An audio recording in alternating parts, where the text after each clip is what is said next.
The refugee cap now being, what, quadrupled by the Biden administration? I've got to get your reaction to that, especially because immigration is really very much front and center as part of your resume in your entire career. Yes, well, you are quite right. I am proud of the fact, immensely proud of the fact, that I was able to work for President Trump to institute a historic series of border security and immigration security measures to protect this nation and its citizens and its security and its job seekers. In truly what must be a historical first, the new administration has effectively dissolved America's borders in only 100 days. This has never been attempted before, I would suggest, not only in the history of our country, in the history of any country. This has nothing to do with Republican or Democrat. My organization is nonpartisan. It's about right or wrong. It's about legal, illegal.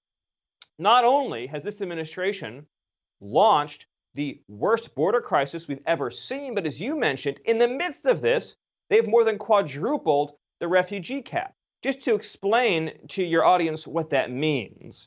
So if you show up at the border illegally and demand entry and say that you want to be an asylum seeker, that is completely separate from and additional to who we bring in as, quote, refugees. Right. Refugees are flown in from overseas. They are admitted through a UN-led process where the United Nations, no great friend of America, selects people, then refers them to the State Department, and then they, at taxpayer expense, are loaded onto planes and flown into U.S. communities in cities and towns all across America. And we know from experience there's huge national security implications to this program. We've seen that in Minnesota with a number of terrorism-related charges against individuals who've arrived to the United States as refugees.